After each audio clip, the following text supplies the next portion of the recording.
ये वाली बात आई है नहीं जो मुझे आपको ध्यान से बतानी है। इससे पहले वाली बातें थी वो सिर्फ रिपीट थी। Restriction placed on economic transaction by certain persons.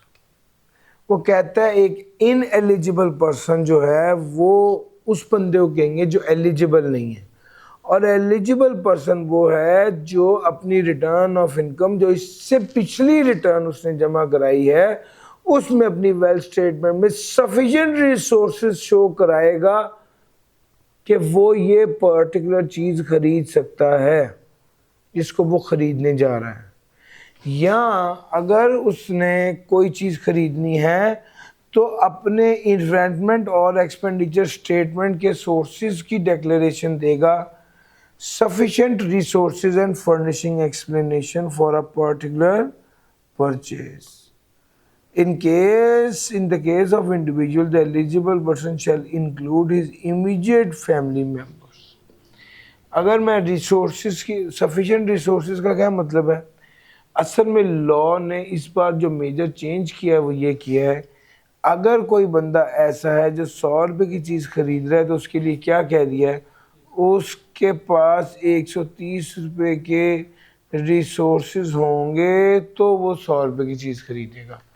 और जब वो कहते हैं 130 के रिसोर्सेज तो इससे मुराद है कि उसने अपनी वेल्थ स्टेटमेंट में शो किए हुए हों 130 के एसेट्स, और अगर वेल्थ स्टेटमेंट में नहीं आ रहे तो वो चीज़ खरीदने से पहले एक स्टेटमेंट बनाएगा जिसको कहते हैं sources of income and expenditure. कहाँ से आ रहा है पैसा? Sources of investment and expenditure statement declaring sufficient resources and furnishing explanation for a particular purchase. In the case of the individual, the eligible person shall include his immediate family members. Sufficient resources shall mean 130% of the cash and equivalent asset comprising market value of all the assets declared by the person. Either वो कहता है 130% cash और cash equivalent होना चाहिए। Immediate family या उसका अपना या उसकी इमीडिएट फैमिली का। इमीडिएट फैमिली से मुराद क्या है? माँ बाप, बीवी, बच्चे। बच्चे भी वो जो डिपेंडेंट है, इसका मतलब है कि वो बच्चा जो आप पे डिपेंडेंट नहीं है वो इसमें काउंट नहीं। जो आपने पिछले साल की रिटर्न शो की है उसमें आपने डिक्लेयर करना है कि आपके पास कितने पैसे हैं।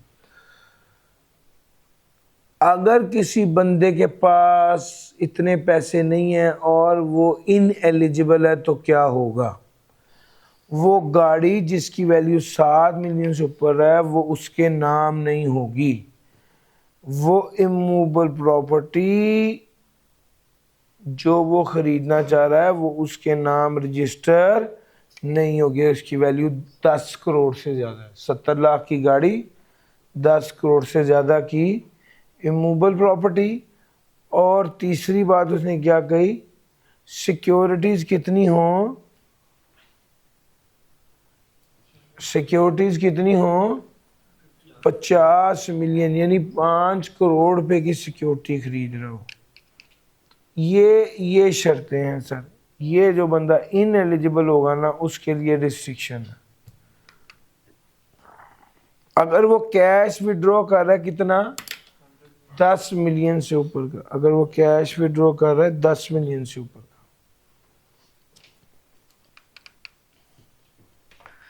4 बातों पर उसने रिस्ट्रिक्शन लगा दिया। ये इस बार पेपर में आना है, ये इस बार पेपर में आना है। मेरे मुताबिक अगर इस बार कुछ आया तो वो ये होगा।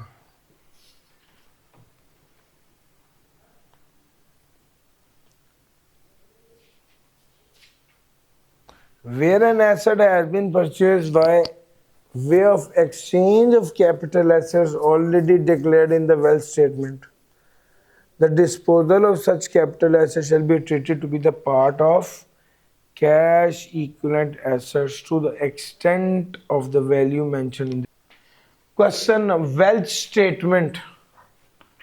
वेल्थ स्टेटमेंट का सवाल है ऑटम 24 में, ठीक है। वो वाला सवाल आपको करवाने लगा हूं जो इस एरिया में एक इम्पोर्टेंट सवाल।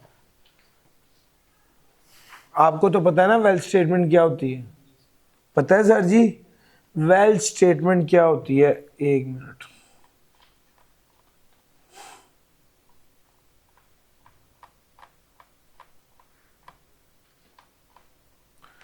सर वेल्थ स्टेटमेंट क्या होती है? वो स्टेटमेंट जिसमें आप एसेट्स लायबिलिटीज, एसेट्स में से लायबिलिटीज लेस करते हैं ना पर्टिकुलर डेट और देखते हैं कि आपकी वेल्थ कितनी बनती है, और ओपनिंग बैलेंस में प्लस करते हैं इनकम को, एक्सपेंसेस लेस करते हैं तो ये क्लोजिंग बैलेंस आ जाता है। ये वेल्थ रिकंसिलिएशन स्टेटमेंट होती है। एक तरफ वेल्थ स्टेटमेंट है और दूसरी तरफ वेल्थ रिकंसिलिएशन स्टेटमेंट। एक तरफ वेल्थ स्टेटमेंट और दूसरी तरफ वेल्थ रिकंसिलिएशन स्टेटमेंट। अच्छा जनाब, अब सवाल आपको करवाने लगा हूँ जो लेटेस्ट आपके पास आया हुआ है। इस तरह का सवाल आपको पेपर में आ ना जाए, मैं चाहता हूँ मैं करवा दूँ। Following is a wealth statement of Rustam Mirza for the tax year 2023।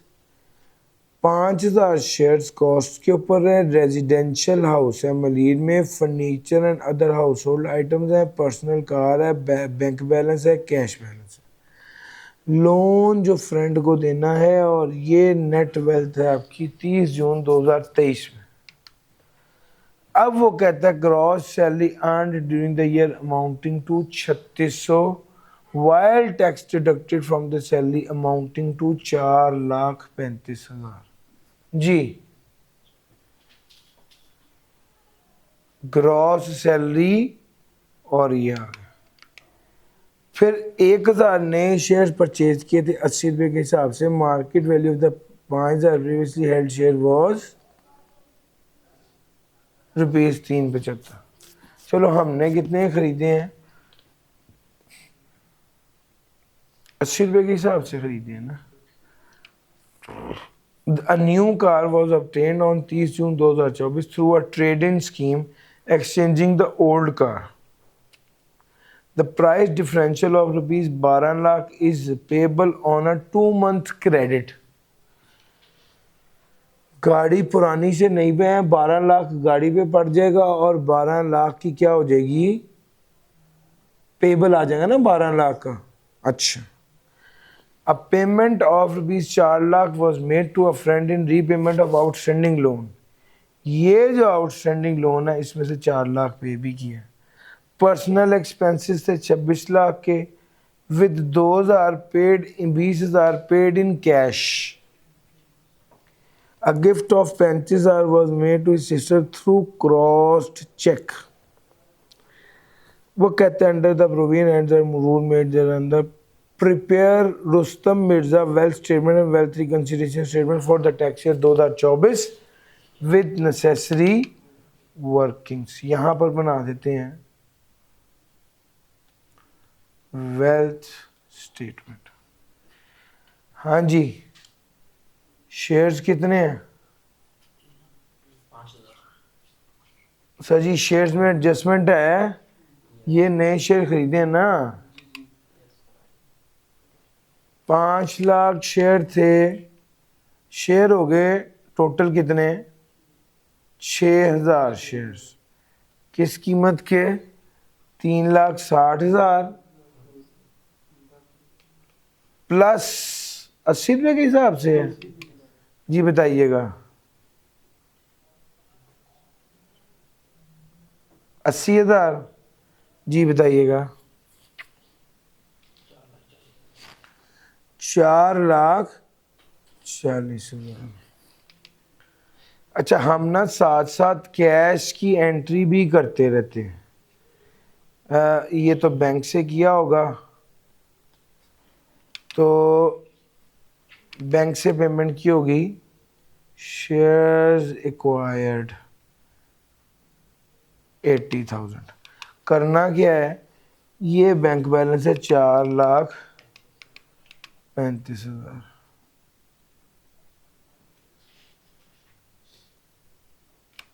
क्योंकि इसने हमें बैंक नहीं ना दिया हुआ।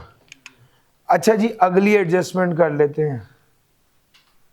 पहली तो एडजस्टमेंट ये थी ना, ग्रॉस सैलरी है 3,60,000। अच्छा जी, यहां पर हम वेल्थ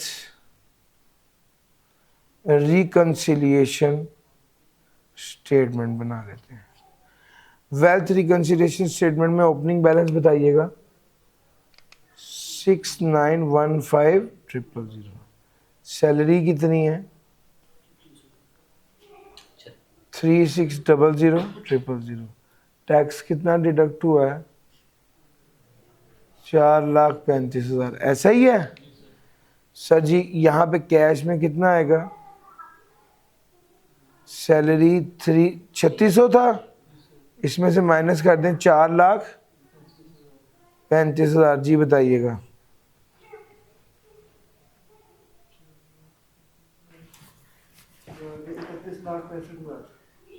31,65,000। अच्छा जी, फिर उसके बाद आ गया a new car was obtained वाली बात है। यस, नई गाड़ी खरीदी थी with a trade in scheme exchanging the old car. Price differential था 12 लाख का। अच्छा जी, फर्नीचर तो वैसे ही लिख दूं, रेजिडेंशियल हाउस भी लिख दूं। 4.5 मिलियन में भी कोई तब्दीली नहीं है, 5,20,000 में भी कोई तब्दीली नहीं है। हाँ, पर्सनल कार में है 1,85,000 प्लस 12 लाख है जी। कितना हो गया भैया, यहां पर 3,05,000 मैंने पर्सनल कार का देखा। हाँ जी, यहां से लेस भी करूं, कैश भी तो किया ना। पर्सनल कार ट्रेड कितना है 12 लाख पे किया ना। अच्छा जी, A payment of rupees 4 lakh was paid to a friend in repayment of loan। यहाँ पे जो वेल्थ स्टेटमेंट में लोन है कितना था 8 लाख का। 8 लाख का इसमें से क्या कर दिया है 4 लाख पे कर दिया, यहाँ पर 4 लाख आ गया।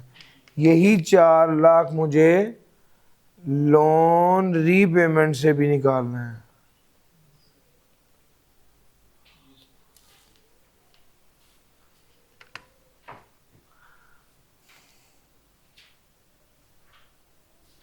चलूं आगे सर।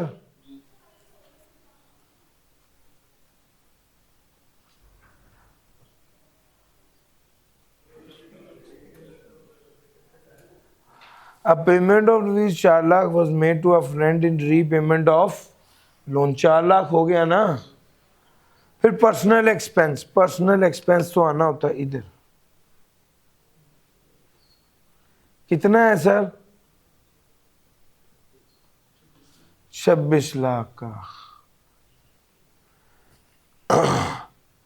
इसका मतलब है पर्सनल एक्सपेंस कितना गया 26 लाख है। 25,80,000 गया बैंक से, और कैश से कितना गया, कैश बैलेंस कितना था 50,000 का था।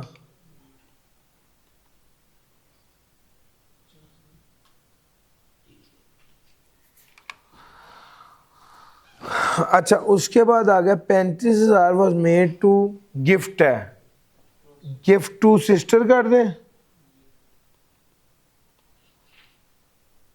35,000। ये यहां पे लेस किया है, यहां पर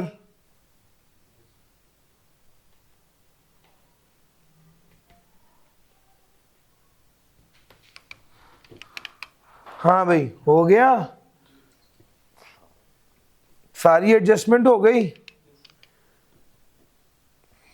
मुझे बताइएगा जरा, पर्सनल एक्सपेंस आ गया, बैंक बैलेंस कितना है, करें एडजस्टमेंट सारी। जी सर जी, एडजस्टमेंट्स करके बताएं बैंक बैलेंस कितना है। अच्छा ज़रा देखिएगा, यहाँ पर एक चीज़ हमें डिस्कस करनी है कि ये वाली जो, ये देखिएगा, ये जो a new car was obtained है, ये ट्रेड इन स्कीम के तहत है। 12 lakh was payable in 2 month credit. इसमें बुनियादी तौर पे क्या करना था, यहाँ पर पेबल लिखना था 12 लाख, और हमने इसको कैश में से लेस कर दिया था। भैया कैश की एडजस्टमेंट नहीं आनी थी बल्कि पेबल की आनी थी। ज़रा एक बार टोटल बता दीजिए क्या बन रहा है। 5,05,000 ये बन रहा है, और कैश कितना बन रहा है 30,000। तो बैंक आया 5,05,000 और कैश आया 30,000। लो सर, अब हमारा कैश एंड बैंक भी हो गया। अब जरा बताइएगा ये टोटल कितना बन रहा है, एसेट्स कितने बन रहे हैं टोटल।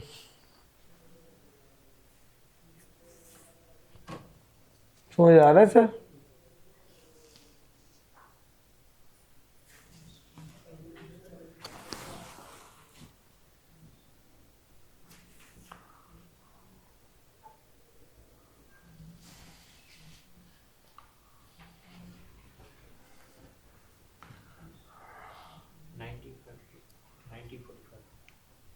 Nine zero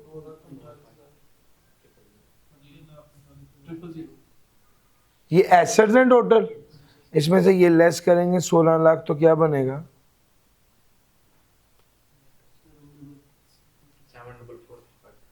7,445,000। लो सर, ये क्लोजिंग वेल्थ आ गया। अब जरा वेल्थ रिकंसिलिएशन स्टेटमेंट भी देख लीजिए।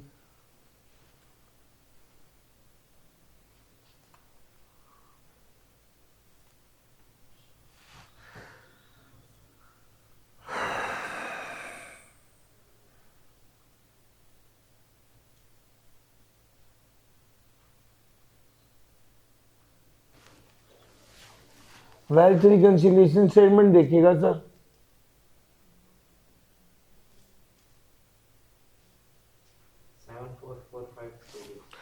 सेवन फोर फोर फाइव, यार ये तो वही बन रहा है, टैली कर गया। लो सर, ये wealth statement of Rustam Mirza मैंने आपके साथ बता दिया।